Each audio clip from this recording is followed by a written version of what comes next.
Hi, good afternoon, everyone. Glad to be here. There's an important topic, an important issue of our day is what's happening in our southern border.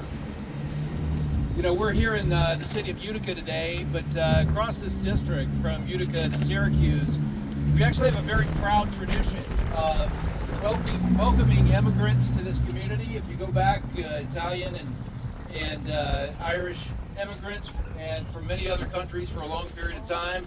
And more recently, we have welcomed refugees into our community that have become a rich and vibrant part of everything that's great about Central New York and the Mohawk Valley.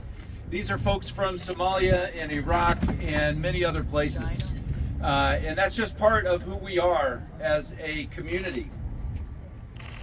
But in September of this year, I had the opportunity to go visit our southern border. What I saw can only be described as anarchy. I say that as seriously as I can to convey the streaming of mostly unaccompanied males in their late teens, early to mid 20s, coming across our border. I stopped and spoke with several of them with the Border Patrol translating. The group that I spoke with were all from Venezuela. All of them were military-age men. Several of them said that they had been serving in the Venezuelan military, and because of the low pay, they decided that they would try their luck in America. These are not asylum seekers. We don't know exactly what their motivation is, but since Joe Biden took office, more than 8 million of these crossings have happened.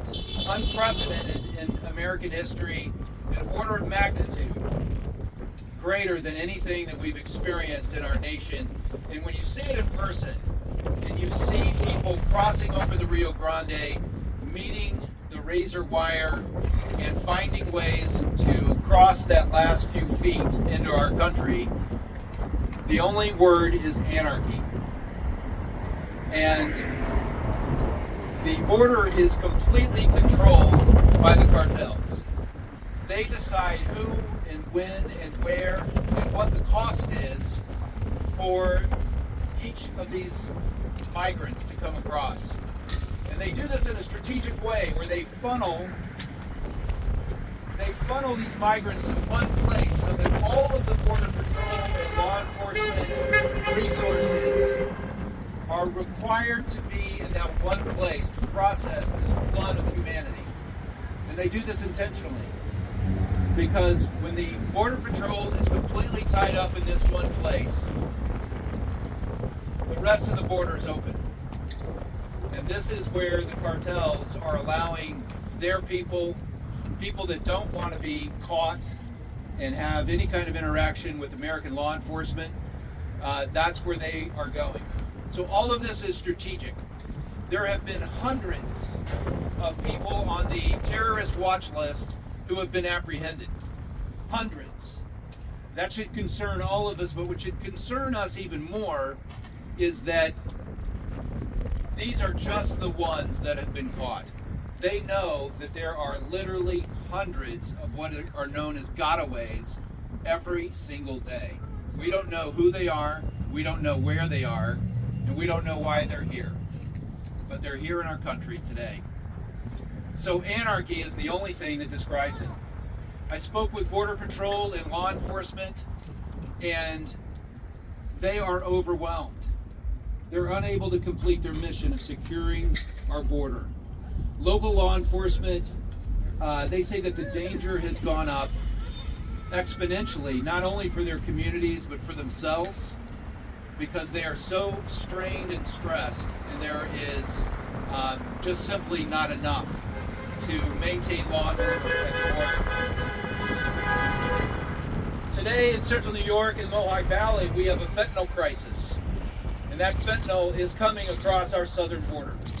And it's coming because the Biden administration refuses to close the border and to do its constitutional obligation.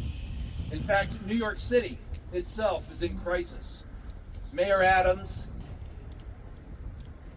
famous for the policies of a progressive city, says that the migrant crisis overwhelming New York City will make it unlivable and will destroy the city.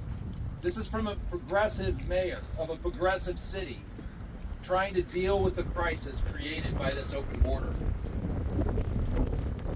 Our governor has redirected $2.3 billion out of her budget. This is taken away from the citizens and taxpayers of this country just to deal with the crisis that the Biden administration and an open border has caused. In fact, as you have seen,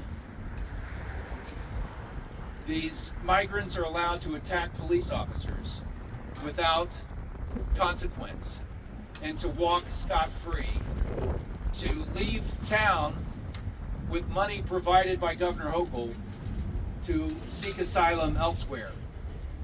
And this is absolutely outrageous. There's no amount of talking points that is going to undo this kind of crisis. Action has to be taken.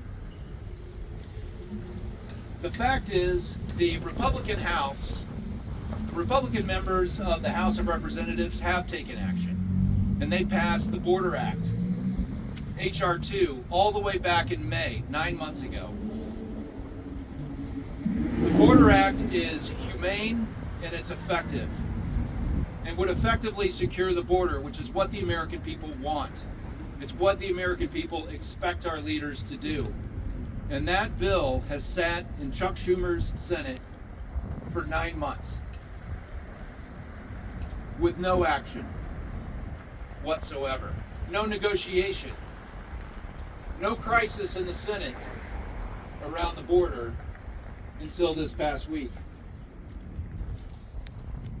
The Senate bill, as it's offered most recently, is laughable. They're trying to gaslight the American public into believing that this was a solution of some kind. And yet it calls for codifying in law, allowing 5,000 migrants per day to cross into our country. 5,000 is not a fix, it's a crisis. If you just go back to the Obama administration, they believed 1,000 migrants a day was a crisis when Obama was in office. But when Joe Biden and Chuck Schumer are in charge, 5,000 a day is a fix. This is absurd. Mr. President, you must close the border now. Yes. You have the ability to do that. Yeah. It is your constitutional obligation.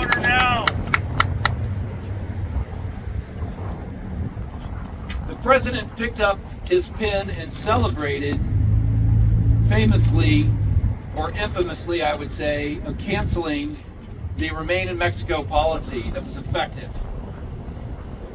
And now he can pick up the pen and he can reinstate Remain in Mexico.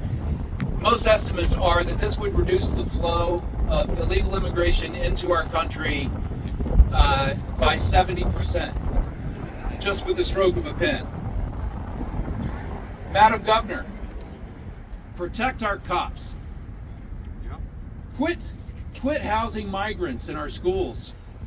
And don't export the progressive disasters that you've created and helped create in New York City to our community in Central New York and the Mohawk Valley. It is in the Senate to come to the table and enact the will of the American people. The overwhelming will of the American people is that we secure our border. And that's what I'm working on in Congress. That's what I'm calling on our President and Senate to do. And that's what I'm asking our governor to stop giving away free stuff that is overwhelming the city of New York and our state and our budget to the detriment of the rest of the citizens that live here and pay taxes here. I thank you for your fellow citizens, the patriots that actually care enough about this issue to come out on a cold, blustery day and draw attention to it. And it's going to take a lot of courage to stand up and do the right thing. The American people want our border secure. Amen.